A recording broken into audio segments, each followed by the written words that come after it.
Welcome to He Did This to Me, the sports podcast from a father and son who happen to be mostly optimistic Knicks, Jets, and Mets fans. My name is Nick, aka Goody, and with me is my old man, aka the big guy, Noel. And just like his name, all we do is win. Let's get to the show. It's time to begin. Now, no matter where you're checking us out, please subscribe, follow, and like our channel. It helps us out and would be very much appreciated. Also, we work around the Knicks and Mets schedules, so hit that notification button so you can catch weekly episodes whenever they drop. As always, appreciate the love. New York Knicks on Tuesday night, they beat the Philadelphia 76ers 106-79. No long intro here. All I got to say is OG is back. How did it feel for you, big guy, watching the game last night, seeing our guy OG suited up once again and doing OG things? Gotta love it. I mean, it's very exciting, and you got to be pumped. I mean, you see the difference immediately on the court. It just seems like the team plays different, man. Everybody out there plays a little different. The defense definitely ratchets up. The offense looks smoother. It seems like all of a sudden, just last night we're moving the ball better. Now, one game, all right? Let's see what happens against Portland, and more importantly, against Sacramento Saturday night. But for one game, I got to be happy. I got to be thrilled that OG's back, and what we like what we see, and hopefully we keep seeing it until we get our man Julius back. It's not one game. It's 15 games. And That's right. We're 13-2 in those 15 games. And last night, once again, the plus minus God was a plus 28 in 29 minutes. Since he's been with the Knicks, plus 282 in 528 total minutes as a Knick. And that's an NBA record for the first 15 games of any player ever with a new team. I mean, it's so just drastically visible on the floor. As soon as you see him, everyone falls into their rightful place when you have him on the floor. Now Josh Hart gets to guard that second guy and a guy more close to his size. Precious looks somehow even better coming off the bench than he does when he was a starter. Ragu is, instead of trying to create something or put up some crazy shot from far away or super quick release, it's just catching the ball and stepping into a shot and letting it go. Brunson has more room to operate. I mean, OG, that corner three, he's so good at it that even when he misses, it's going halfway down. I mean, he had a few rim out last night, and his presence on defense, it changes the other team and our team's thought process, I think, sometimes. There's times where you see the other team, they go to do something and he's in the area and they're just like, they think better of it. They're like, nah. There was one time, it was like end of the shot clock. Ball gets kicked out to Kyle Lowry. Kyle Lowry catches it, and he's really good at pulling up with a guy right up in his face. But he went to pull up, and OG was there, and he's like, eh. And then he tried to go past him, and OG just moved his feet and stayed with him, and Kyle Lowry was just like, and passed the ball away. Like you could just see he was just like, okay, all right, I get this guy away from me. Like, and that's a guy who seems like he can get off his shot whenever he wants. And then I think our defense changes a little bit as well, because you have him. I'm not, obviously he's a great defender, but I think the other guys sometimes can be a little bit more calculated in their risks because they know he's on the floor, and he's legitimately a savant when it comes to understanding like just the floor, rotations, space, and opportunity. There's times where he realizes like, oh, I can come on the backside right now and swipe at the ball and make a strip, where, other defenders, they're just not as confident enough. And if you don't make that immediate, then it's a bad play. But if you make it and you make it immediately and you do it with execution, it can be a great play. And the other thing that he does on defense that I notice is he has a very good understanding of the clock. There was one time where I think Oubre had the ball and Oubre was about to make a move, and there was only like 2 seconds left on the shot clock. So he just came at him and doubled because he's like, yo, there's nothing. Okay, if you pass the ball, that guy's not getting it off. So I just think he, just totally changes the entire landscape of the team and the things that we can do. It's reflected in the record since he's been here. I'm just so excited to see the guy back. He looked like he was in, prime form from the very beginning, goes in to Tobias Harris, bumps him, hits the little midi fade away. And also Tobias Harris, did he play? He looked like it was like he didn't play last night. Why? Disappeared. Because of OG. Yeah, no, OG gets so many things done. He changes our our personality on both ends of the court. He really, although he's been here a short time, he seems to embody Tibbs, what Tibbs wants on the floor. He's like some people say a Tibbs guy, right? He seems like he's definitely a Tibbs kind of guy. So is Josh Hart, though. So is a lot of those guys, you know. But no, he's really, really an integral part of what we're trying to do, and we need him if we want to continue to ascend up the standings in the Eastern Conference for sure. Yeah, no, we definitely need OG to continue to stay healthy, wrap him in bubble wrap, keep that elbow on ice. You mentioned Josh Hart. It's kind of crazy that that's the first mention of him, however many minutes into the pod. My guy had 20 points, 19 rebounds, 10 assists, his fourth triple double a year, one rebound away from being the first 20-20-10 guy since David Lee on the Knicks, and one rebound away from being the shortest player in NBA history to have a 20-10-10 game. Tibbs did go ahead and get him out early. 2020 and 10. 2020 and 10. I'm sorry, 2020 and 10 game. Tibbs did go ahead and get him out early. He got less than 40 minutes for the first time in a long time. They seemed like they had a laugh about that. Listen, I love when Josh Hart, when he is getting run out, somebody's running out on him with a three, and he's able to pump fake, take that dribble, and shoot that little mid-range shot. He hits that shot with regularity from what I see. He needs to take it more, and he was taking it with confidence last night. I think he hit at least 3 of those. And I mean, Josh Hart, have you ever seen a guy dominate with intangibles like this guy does? It's amazing. The guy is fantastic. The way, just how many things he does on the court, and Brunson always gives him a hard time, says he's not athletic, but he's not an overly athletic guy. But he just works extremely hard, and he plays the game the smart way. He plays good angles, and he's very aggressive to the ball. Great hands, fantastic hands, and strong hands, which is very important. Like I say all the time, the guys who can, when there's a loose ball out there, I feel like the Knicks are going to get it. Between Josh Hart, OG, and who? DiVincenzo. DiVincenzo's another good example of that. Fantastic hands. Yeah. Fantastic hands. And they constantly come up with the loose ball, man. There were so many times in years past where I never expected the Knicks to come away with the loose ball. Now, every time I expect them to. When they don't, I'm surprised. And like you say, that mid-range jumper has been coming around for Josh Hart.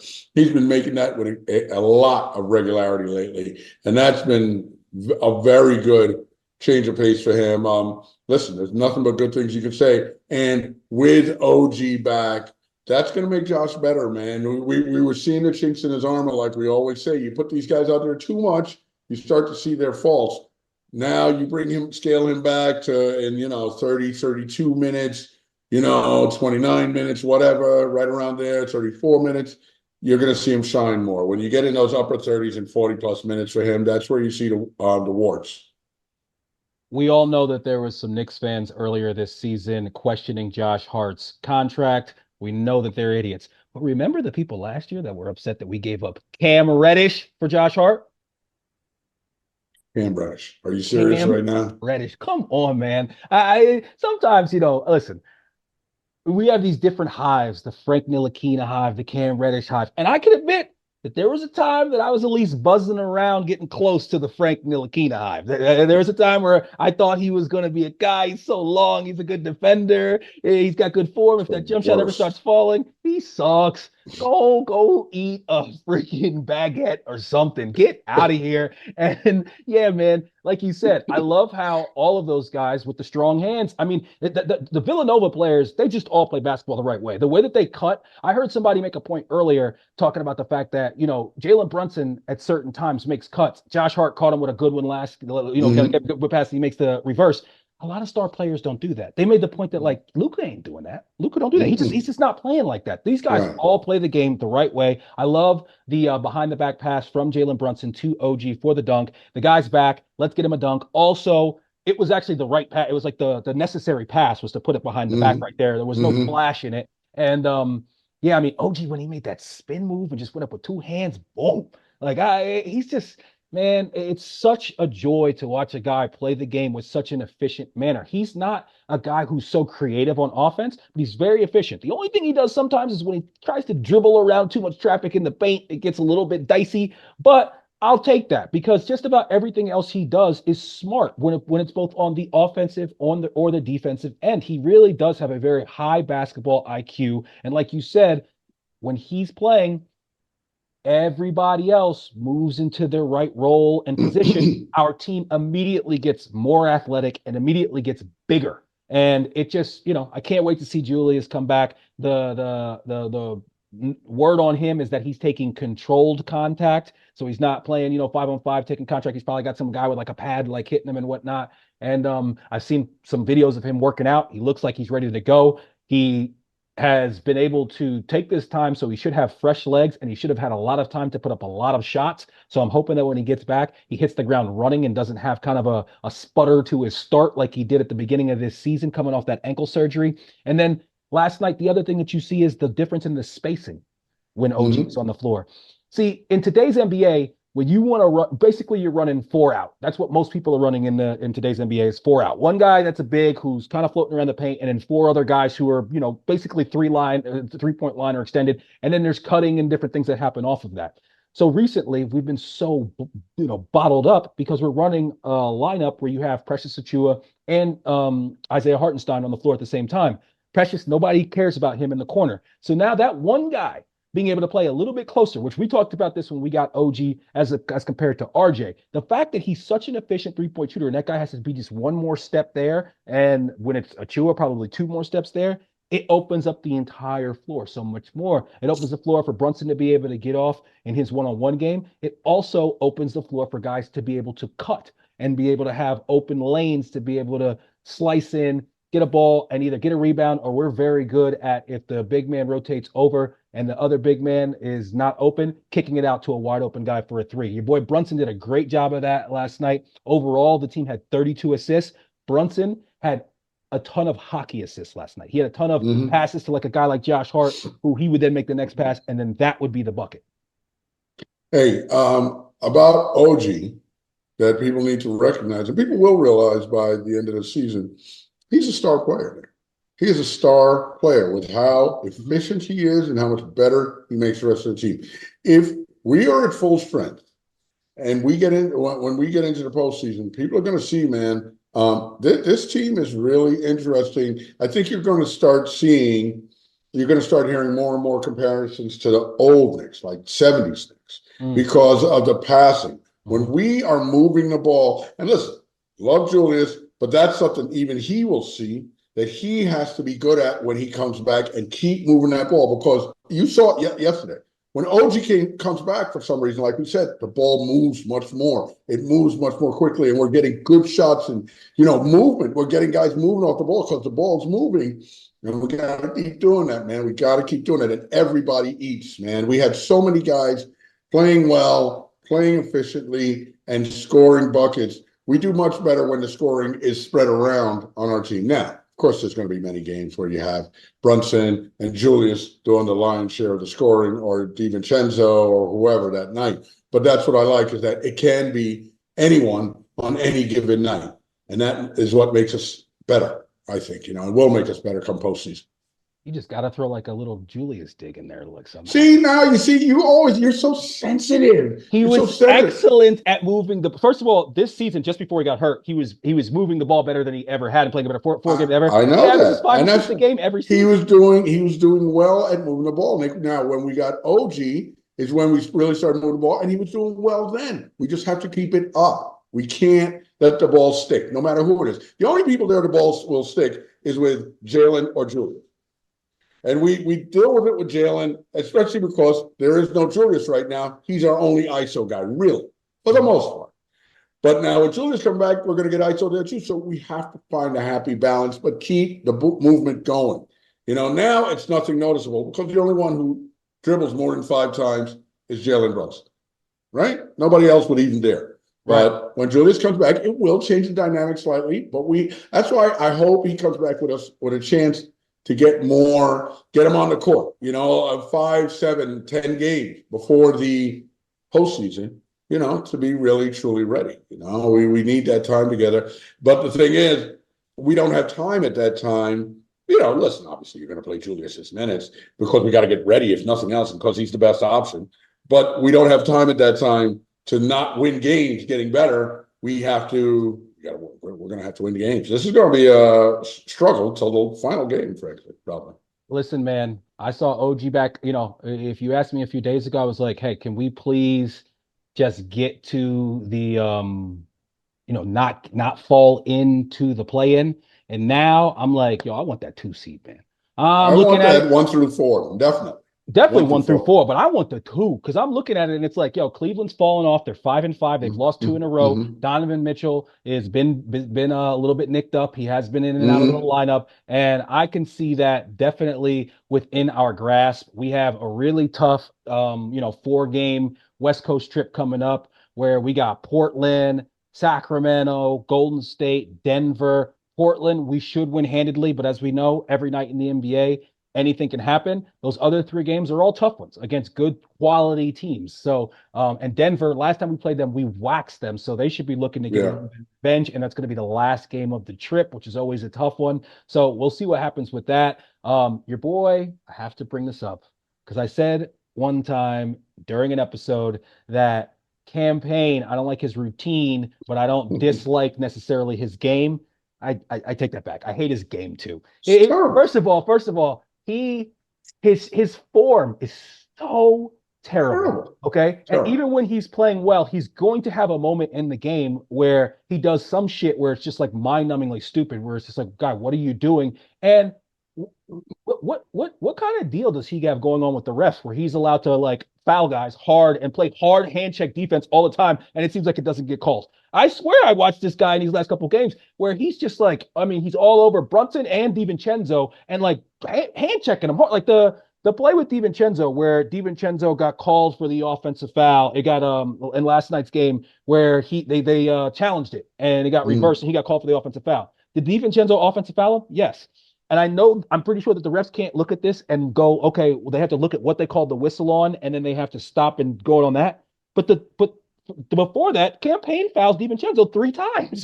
He's all over him, hand checking him, doing shit that like it's like, okay, that I saw Mark Jackson do that in the 90s, but you don't see too many guys able to do that nowadays. And I don't know. I just don't like that guy's game. I don't like anything about him. And I don't understand why he seems to get some of the leeway that he does when it comes to playing overly aggressive defense. But you know what? We play them. We shouldn't play them again this year, hopefully. No, we're not. Unless I'm saying it's the only way that we would be in the playoffs.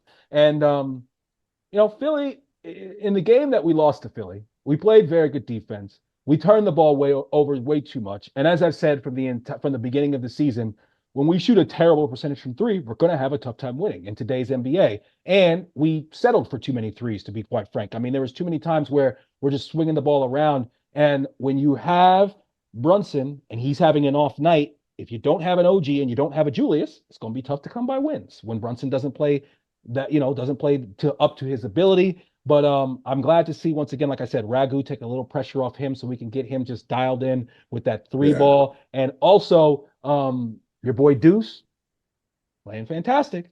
Gotta give it up for your man Deuce. Gotta give it up to you. You've always stood in this corner. There was times I was a little iffy on Deuce. I wasn't sure. But my man, he's doing his thing and he's looking like a legit, rotation guard in this league.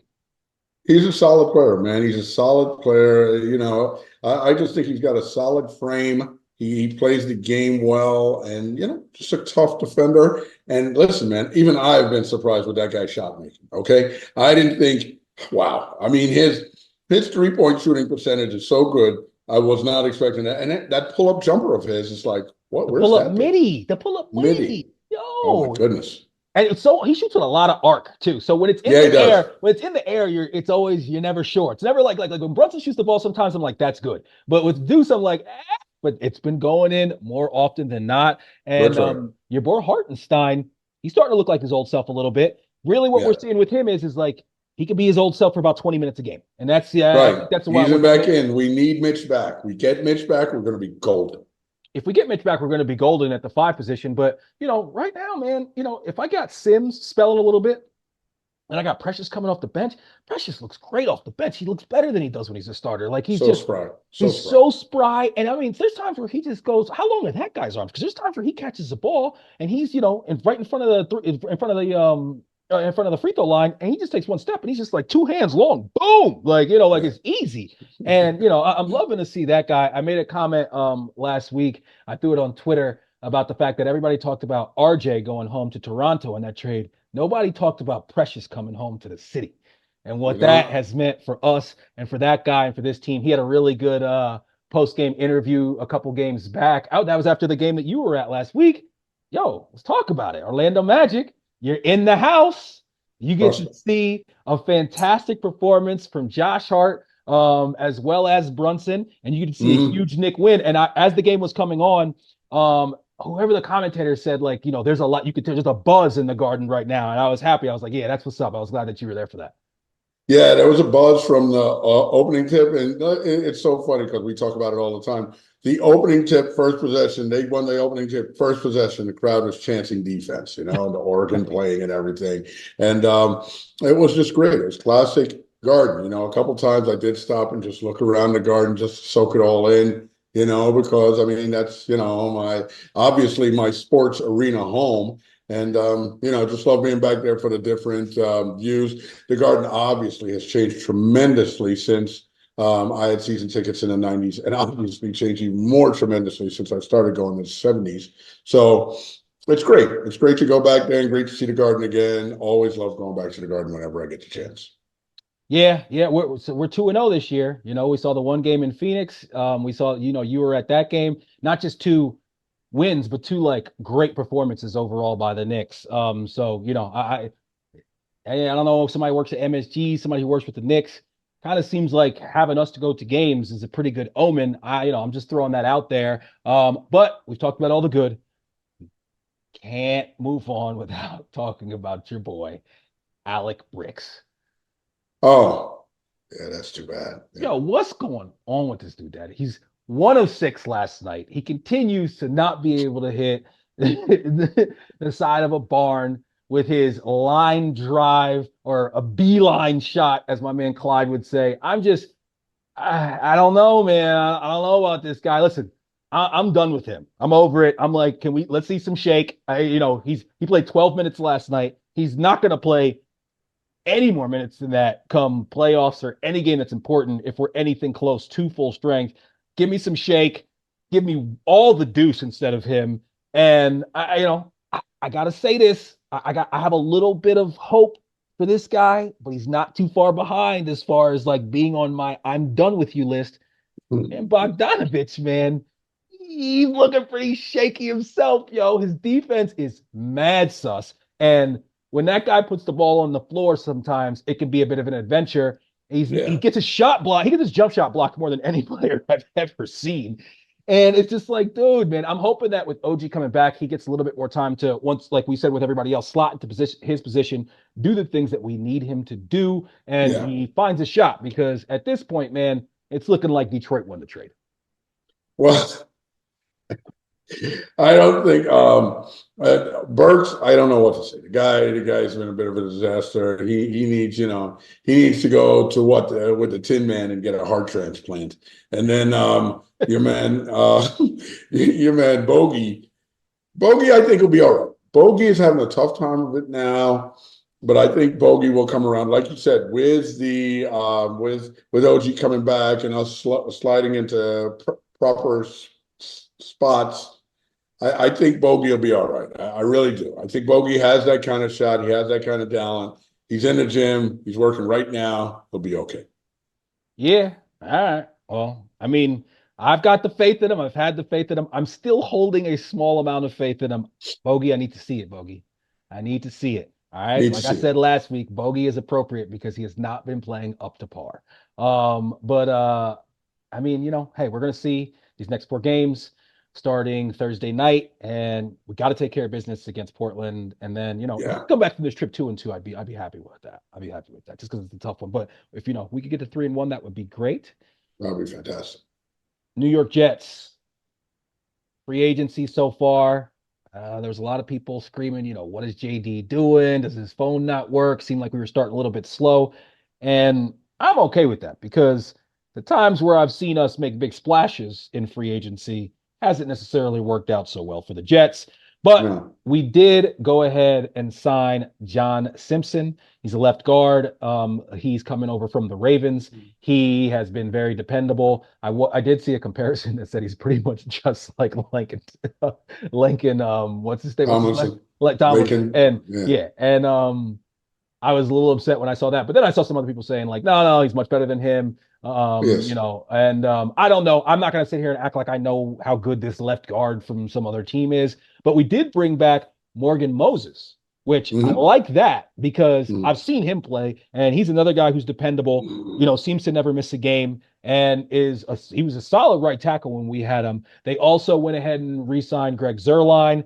And then also signed a D tackle, Lee K. Fatu. I think that's how you say his name. If it's wrong, I'm sorry. But yeah, I asked a couple of my buddies who are Cardinals fans. They said, he's nothing special, but he's a good run stopper, which is exactly what we need on the defensive line. Hmm. And I mean, tell me, how are you feeling about the Jets offseason thus far?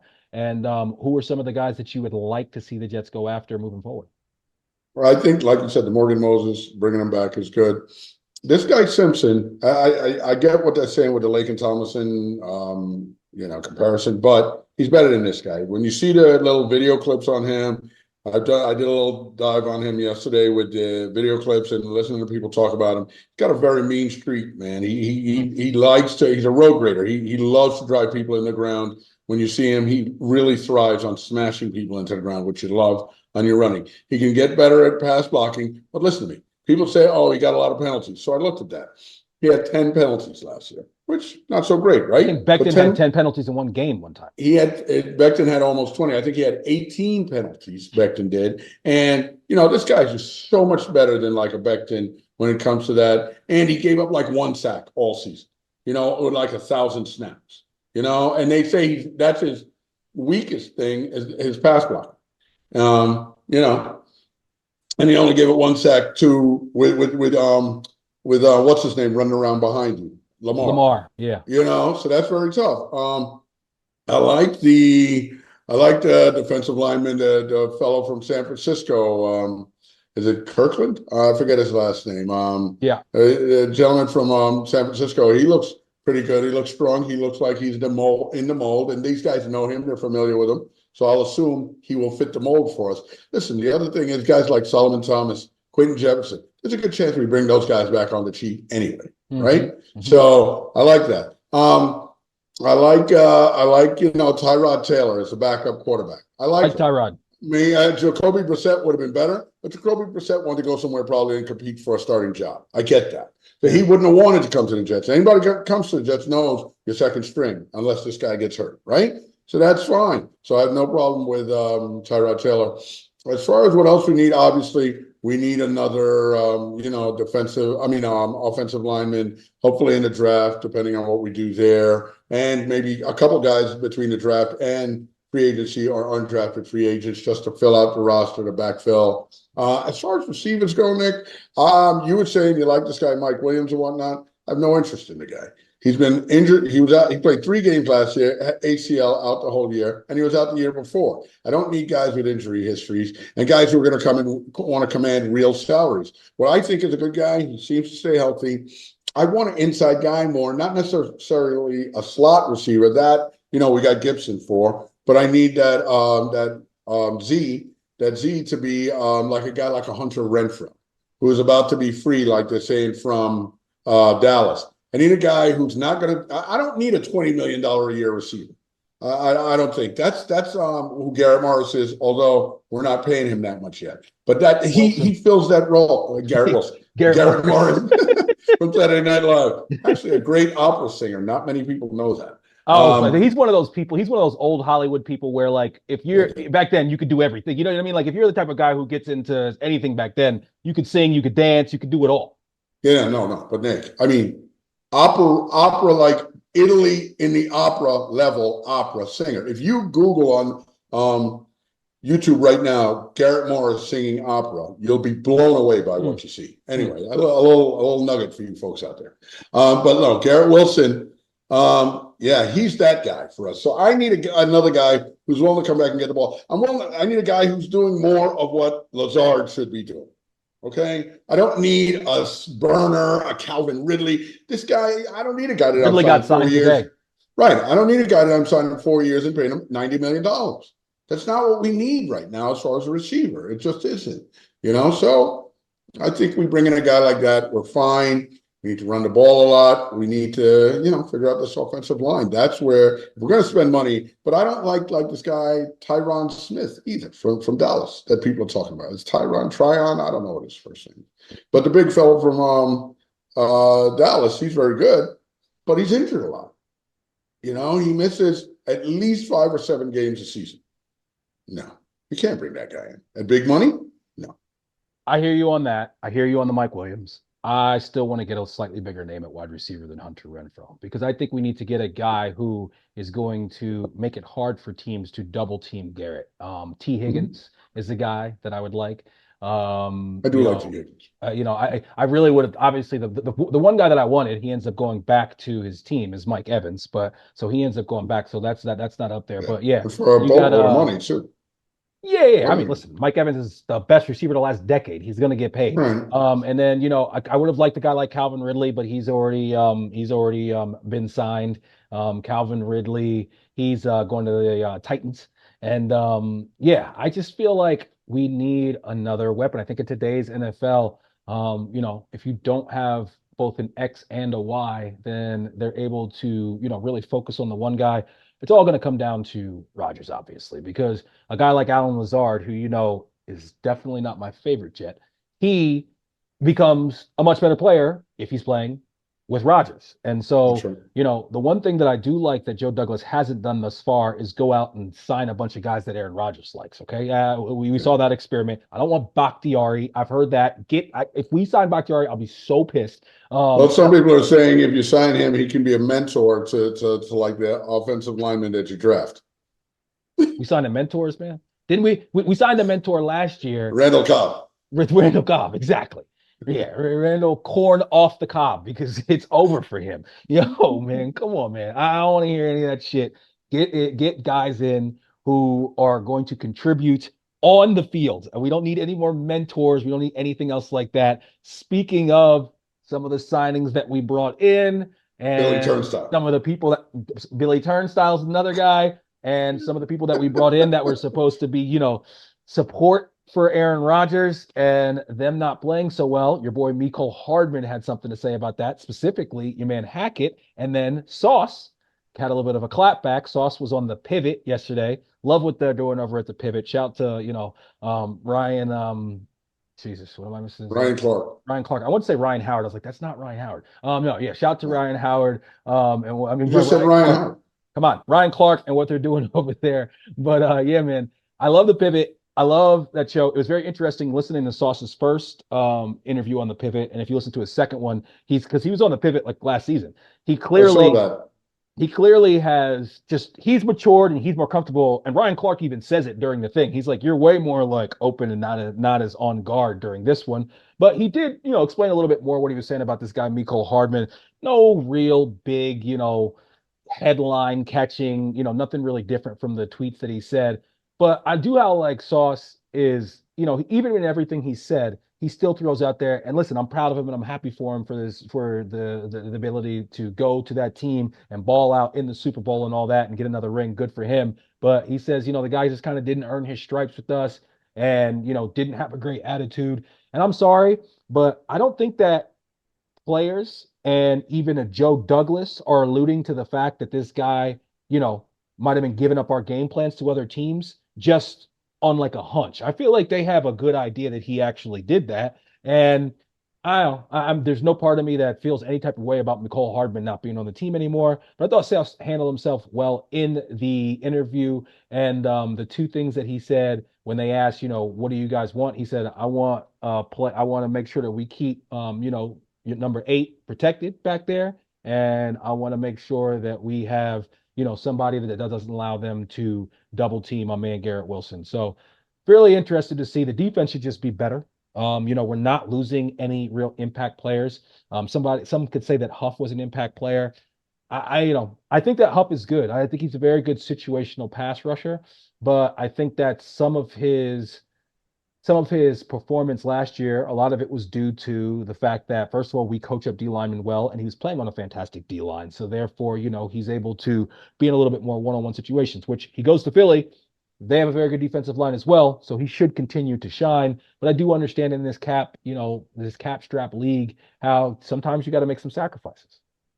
Can't keep everybody. What you hope this year is that McDonald makes that leap, that Jermaine Johnson kind of leap. Yeah, And yeah. he was looking great at the end of last year, even playing to run better at the end of last year, I thought.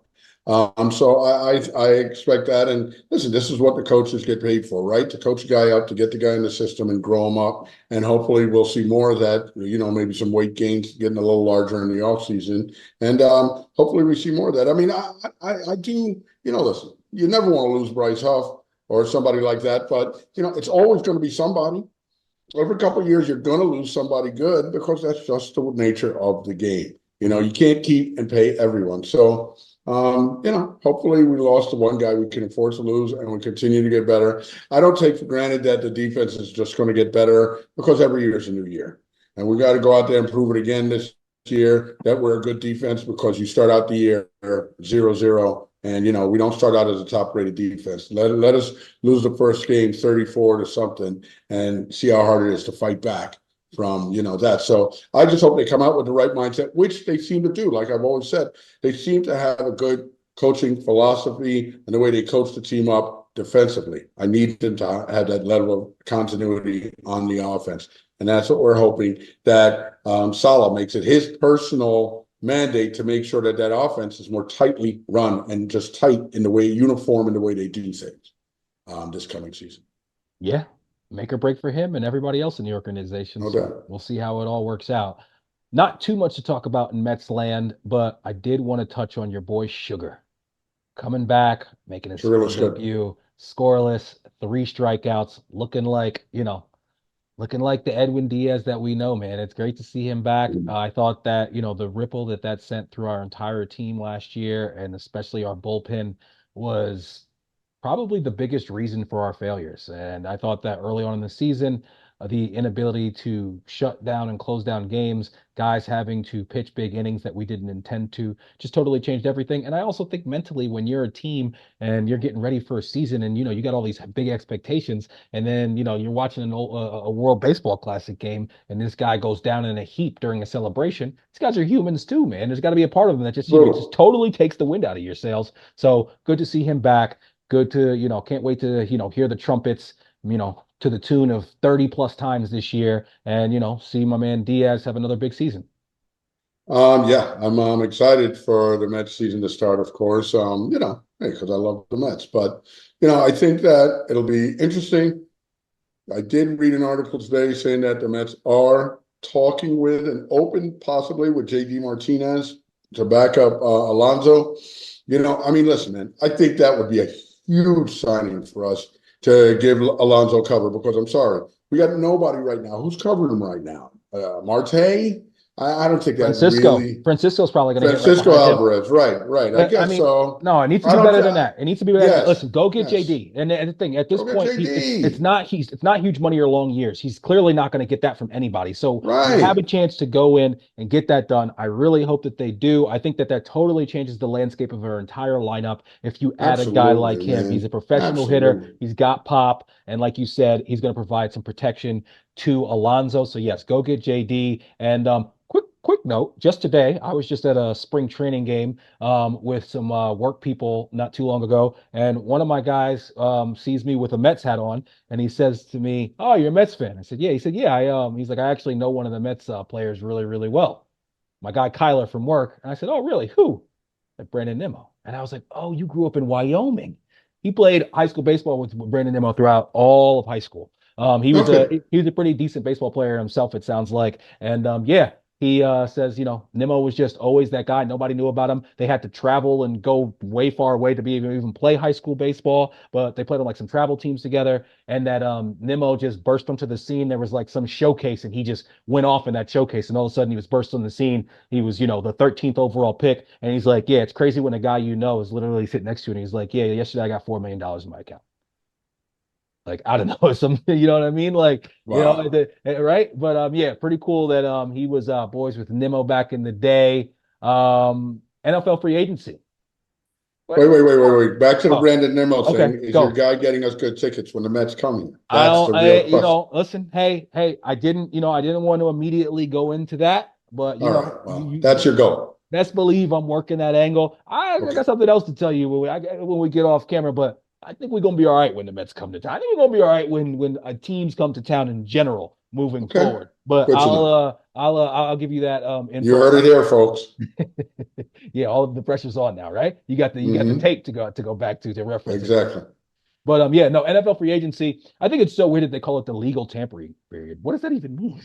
Just That's what people call it. The NFL doesn't call it that. I think people just call it that. I don't But know, that's man. true. It's an apt description, but But it's that's just not what people tampering. Just call it. make it free agency. Like, what? I don't understand. It's not. I'm telling you that the league doesn't call it that. People just call it that. I don't fucking know. Who cares?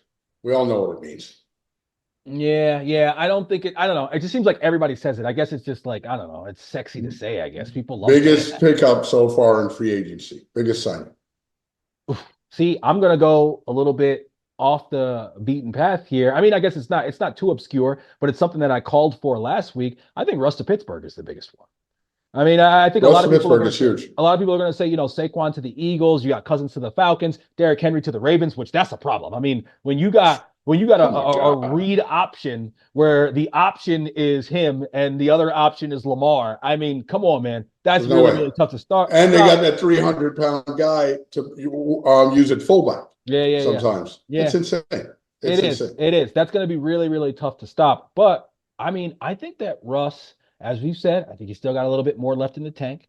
I was talking to another one of my coworkers today who's a Pittsburgh fan, and he was really excited about Russ. I think Russ is going Gotta to be. the perfect situation with this guy, with Tomlinson, who Tomlin, he's going to just like, hey, all right, Russ, I know you got all this other stuff going on, but I need you to just stay in this lane right here to a certain extent. I think he's the perfect coach to be able to deal with Russ and the circus that sometimes can come around him at this point. I also think that Tomlin gives Russ the thing that whole thing about Russ being so corny and I won't even say some of the other things that people say about him. Listen, if Tomlin rocks with him, I think that kind of dispels some of that to a certain extent. Exactly. And Exactly. I just think that you have a team they already have a pretty good running back in this guy Najee Harris, and then you got a very good defense. It seems like year in and year out, and you have a couple outside weapons on the outside. And as we've seen with Russ, I've seen Russ before play with a really good running back, a good defense, and we saw years and years of success in a couple Super Bowl appearances. And I don't think that Russ has fallen off that much. So I think that's the biggest move so far. And I'm buying Pittsburgh stock. No doubt. I think that's a great move for Pittsburgh. The Russ being corny thing, please. If they start winning, you ain't going to hear no corny, foolishness talk. I think that's a great situation for him. Got to bring up, I was watching something the other day, and Pablo Torre, who I think is a very bright young man on ESPN, was on, and he said, Russ is going to Pittsburgh to be a backup. And he kept talking about Russ as a backup, and I was like, what is this guy talking about? He's going to be a backup to him. Kenny Kenny Pickett? Pickett? Nah. What are we even talking about right here? Russ is the starter right now. They're going to say it's a competition. Russ is the starter. Okay, there's no doubt about it. No doubt. And at the time, Mason Rudolph was still there, and maybe Trubisky. That's not an issue either. Okay, but I think that's a huge pickup. Like you said, what's his name? King Henry in Baltimore is a monster. The whole Saquon to Philadelphia thing. Okay, I got to bring that up because I saw the whole thing, the kerfuffle with what's his name, your man, with Tiki and Saquon. Mm-hmm. Okay, so first of all, I don't know what Tiki's doing. I don't know why Tiki wants to go there. He's dead to me. He's all that, and then Tiki's going I'm just straight. kidding. Tiki's going. I work for New York radio and I'm trying to endear myself to New York people and to Giants fans. You know I can't stand Tiki, but yeah, no, I know, but I think that's the he only clowned himself right there though, because absolutely. he of all people should know that this is business, okay? And they Yeah. gave him a boatload more money than the Giants were willing to give him. What else would he have done? And okay, he's supposed to say now Philly's putting this money on the table. So what he's supposed? Nah, y'all are Philly. I'm not taking that money from y'all. And he don't know where the next offer is or whatever. Man, please, you need that offer that he got. You need when that comes on the table. Yes, I'll take it. You don't waste In any time with today's that. running back market, come on, man. Exactly. And as long as he's been out here, he's gonna be Christian McCaffrey East. And I'm gonna tell you what, he's gonna abuse the Giants when he comes back when Philly goes to the Meadowlands. Okay, this guy is gonna lose his mind up there, and a lot of it's gonna be due to this tiki foolishness, man. And then Saquon's clapback was epic, and just basically saying, "Yo, I've known you was phony as hell from day one," and that's the thing. It doesn't seem like people say Russ is corny and all that. Tiki comes across to me as the corny guy, Yeah, and yeah. Tiki, I just don't feel like his teammates love him. Nah. And I felt like guys love Saquon. Okay, there was no doubt the guys on that team and the fans love Saquon. Mhm. But he had to go. He had to make a move because they didn't want to do nothing with him. And listen, he would undervalue himself to stay in there. And I thought it was maybe he'd go to Dallas. I guess Tiki would have felt the same way if he went to Dallas. But then, like I say, Tiki makes a fool of himself now to say, "Oh, I was just kidding. I was just kidding." That's not really something you kid about like that. And it's just not cool. Not cool on this part, I didn't think. It's at least the second time I've seen Tiki pull this whole like I was just kidding thing. At least I can't even Yes. think of the I specific don't example, remember but what he's it done that was, but he before. did that before. It was Yes. not too long ago. It was like this season. I forget Yes. exactly what it was that he was talking about, but yeah, man, I just don't. I don't like anything about Tiki. I don't like his delivery. I don't like his voice. I don't like his takes. He's one of those lazy people who's always with the Tibbs minutes takes. It's just come on, enough with this guy. And he seems to get be bounced around from show to show at WFAN. They're trying to find a home for him, and I think before long, he'll be homeless and he won't be on New York radio anymore because he doesn't move the needle. And I think that's maybe what he's trying to do is he feels like, oh man, I don't move the needle. I need to start, saying some more inflammatory things. And some guys think like that, And I honestly, That doesn't work because it's not authentic. It's exactly, not authentic. He doesn't always come off as authentic. Like, totally okay, agree. like when I listen to Chris Canty, another NFL player, another former Giant, he comes across to me as authentic. Hmm, hmm, Like him or not. Harry Morgan, authentic. hmm. I mean, like him or not, he's authentic. He's who he is. And I like that.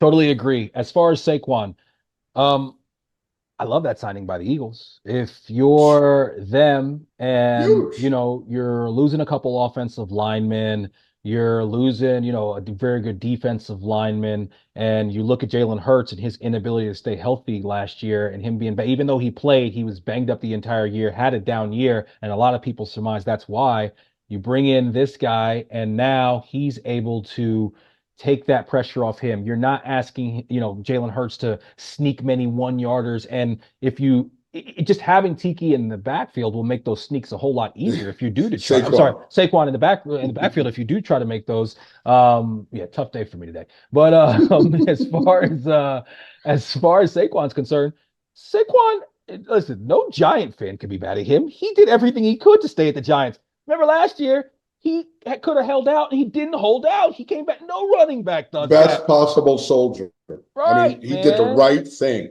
And he clearly wanted to stay a Giant his entire career. But this is probably the one big contract. And when I say big, that's relative because it's a big for running backs. It's not big for basically any other position. And this is the one big payday he's probably ever going to be able to get. So he That's right. had to go and get that money. And if you're going to do it, why not go to a team that was just in the Super Bowl, a couple years ago and is a perennially good team over the last few years? And, that like I heard Dan Orlovsky say, football has never been easier for Saquon than it's going to be now. He led the Yeah. NFL in getting hit behind the line of scrimmage, and now Wow. all of a sudden he's going to be, running through wide open holes and making first contact with somebody 3, 4 yards down the field, and we know he's a problem. So with him, the big question is always health. He's had 2 healthy seasons out of 6. So, obviously it's about keeping him in the lineup. But if he is in the lineup, that Philly offense with, those two blow guys on up. the outside, and then you got, a great dynamic quarterback, and now you got him to worry about. Man, they're going to be a problem. They're going to be tough to stop. They are going to be a problem. And yeah, I think he's going to be.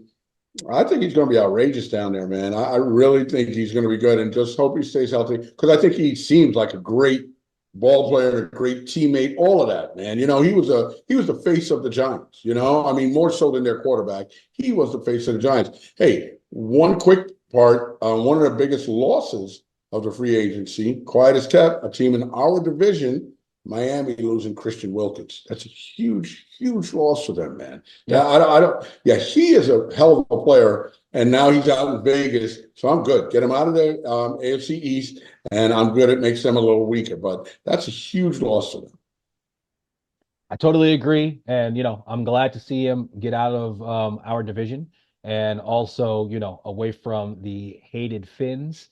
Two of the biggest coaches in my life in college sports that I have seen, Rick Pitino and Nick Saban. They both had comments this week talking about both the NIL deals as well as the transfer portal. And to kind of just wrap it all up, they basically said that they were ruining or have ruined college sports. It's an interesting take. I know that, I'm definitely pro players getting played. I'm players getting paid for all of the money that they generate. I don't think that they should just be free labor and just get paid with a degree. I think that's bullshit. But I have to agree with some of the things that they talk about and not necessarily looking at it as just the NIL and the transfer portal, but also the other thing for me is the one and done and how my love of college sports has faded away as I've gotten older. When I was a kid, I loved college basketball. I loved, watching a guy mature and over 2 or 3 years. There was very rare that a guy like went 1 year and bounced. You had the guys that went straight to the NBA, and you had a guy who comes to mind is like a guy like Corey Maggette, who was just such a wild athlete that he played 1 year with Duke and then he was out. But you had a lot of guys that you got to watch, man. You'll never see a guy like a Juan Dixon in today's college game who plays there for 3, 4 years and we get to watch it. Or specifically those teams. Those years were like Maryland, North Carolina, Duke, all had teams. Arizona. Yeah, Arizona, U of A is another very, very good example. Especially with those like Miles Simons, Mike Bibby type teams. That's exactly what I was thinking about. Yeah, man. I mean, these guys, you got to get to know them. And college basketball, it's like, I don't even watch until the tournament this year. And because there's a new cast of characters every single year, I know if they're any good, I'm not going to see them again. And, that's kind of what Pitino talked about. He talked about like a guy like Donovan Mitchell, how he was able to, nurture that guy and turn him into a player. Saban said the same thing, talking about it used to be about, building guys up and turn them into men. And, how it's about, helping people. And it's just not about that anymore. And I think that I don't know exactly what the answer is because I do think that these guys should somewhat be getting compensated for the money that they generate. But at the same time, my love of college sports has waned. And, it does kind of seem now like, I get it. It's a business. People are making money. But I also love the thing about college was that, like, these guys are playing for the name more on the front than on the back. And there was all this, not just school spirit, but camaraderie and continuity that you saw. Certain teams played certain ways. Like, you go back to like Arkansas with those teams, like they played a certain way, and different guys come in, but they still played a certain way. Same thing with Duke. They played a certain way. And now it just seems like, every year it's totally different. And it's, my interest has definitely fallen off. What did you think about, those two greats making the comments that they did? Well, I think we need to qualify that a little bit because both of them did say, I definitely heard Saban say he has no problem with the kids getting paid.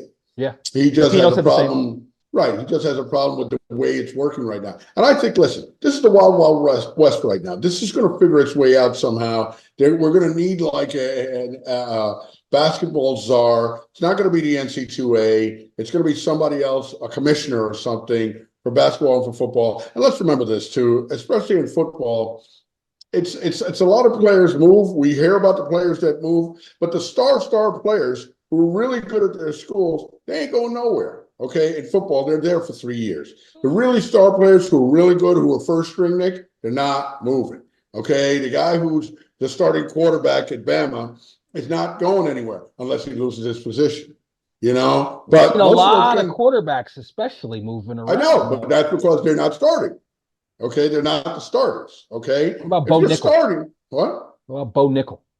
Who's Bo Nickel? I know Not Bo Bo Nickel. Nix. He's a UFC. He's a UFC fighter. Bo Nix. There you go. Bo Nix, yeah, he moved because he wasn't starting somewhere, so he moved somewhere. But now he's coming into the NFL. What are you talking about?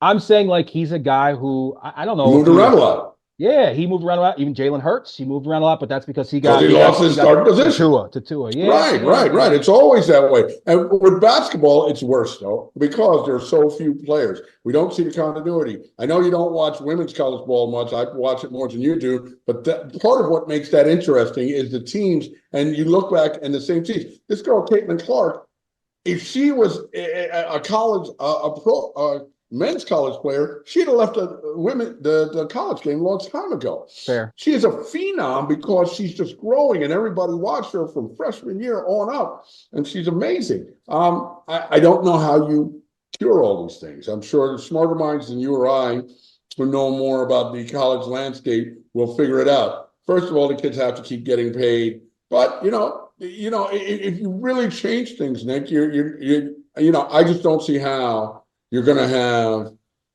sports like basketball and football, but then you're also going to have crew and volleyball and cross country.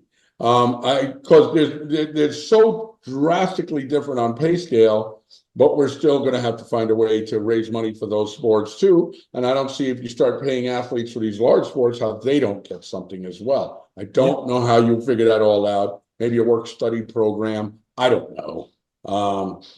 It's a tough, really, really tough nut to crack. Yeah, don't know what the answers are. I don't know. I just hope I wish that we could. I hate putting any restrictions on anybody being able to get paid. I really do. But I almost wish that the NBA would say, all right, you can go straight to the league. No more one and done. You don't have to do that, 1 year or out of high school. But at the same time, if you do come to college, you got to do minimum 2 years.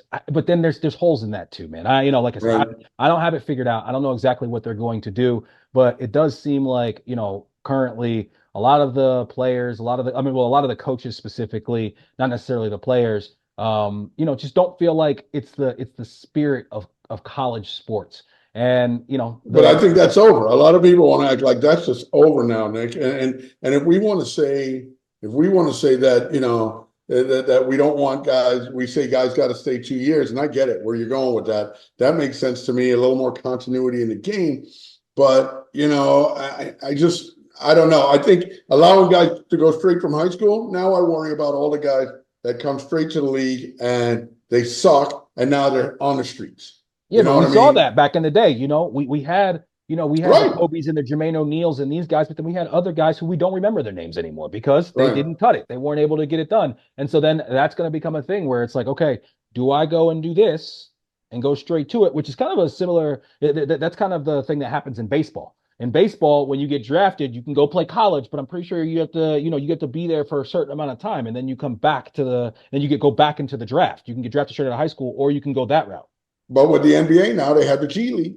Right, that's what I'm So that saying. maybe So, right, maybe that helps that out a little bit. yeah, yeah. I just think that, with the current one and done, season, and the thing is that with the one and done, a lot of these guys, once they realize that they're going to the league, not only are they checked out, but they totally check out of school at that point. They're like, no one, who Oh, cares about any of this? Like, whatever. Like, absolutely. we know a lot of these guys, they probably have minimal, work they need to do to be able to stay eligible just because they're so important to the university as is, especially at certain schools. But with that one and done, it's like not even just the schoolwork part, but just checking out of that whole college life. I think that sucks kind of for them in the long run, though they don't understand it. And I just think it sucks for the overall product because, like I said, there's no familiarity with these guys, and when it comes down to it, it's just, there's the storylines are much shorter. There used to be a much Hmm. longer storyline in a guy's career in college Mm-hmm. that we get to see him over the years. Watch them grow. Watch him grow. And,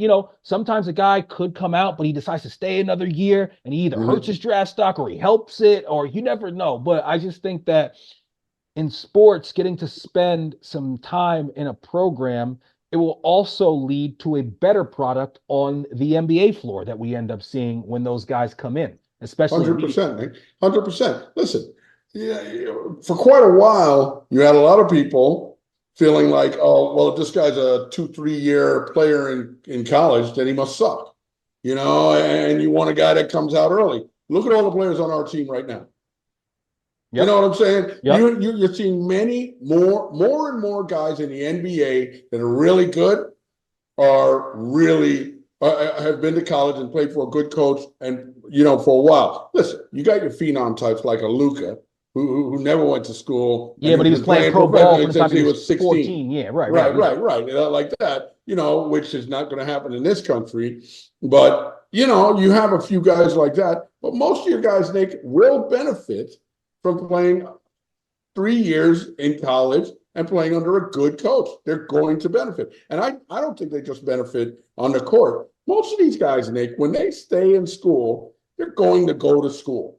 Okay, Right, they're going right. to become a more well-rounded person. They're not just going to stay in school and slough off the whole time and be there for 3 years. Not many. I don't think it's like it was, say, in the '70s or even in the '80s, where a lot of these guys are just going to school and doing nothing. That whole blue chips type of thing. I think a Yeah. lot more guys are actually going to school. Oh, I I think really the do. culture around like being smart is different. It's not That's cool right. to be like an idiot anymore. Like a lot of That's these right. guys are more Thank so, God. would be nerds rather than be idiots. And I mean, hey, like you said, when it comes to the Knicks, if you look at especially those Villanova boys, they play the game a certain way, and it clearly has to do with their time under Jay Wright at Villanova, and they've Thousand said as percent. much. I've heard them talk about it in podcasts Mm-hmm. and things like that. How Brunson says like that 2 foot game, how he always kind of had it learning from his dad, but then when he got to Villanova, that's when he really like got a lead at it and took it to a different level. So it's definitely something that it's pretty clear to see when you see certain guys, the way that they play the game the right way, and a lot of time those are some of the guys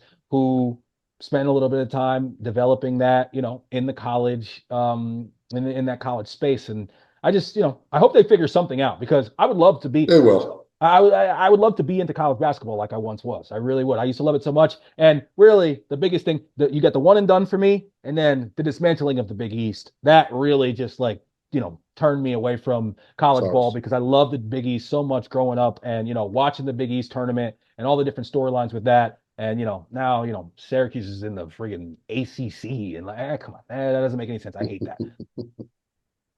Catch Yeah. us every week on YouTube or wherever you find your podcast. Please follow, like, comment, and subscribe, and make sure you hit that notification button on all platforms. Really appreciate all the love. We try to stay as current as possible, so episodes will drop on Thursdays or Fridays, depending on the Knicks schedule. You can also catch me on True Knicks Talk postgame live throughout the second half of the season with my guy CPNY, link in bio. And you can find us on all socials at he_did this to me. Love you, big guy. Love you, kid.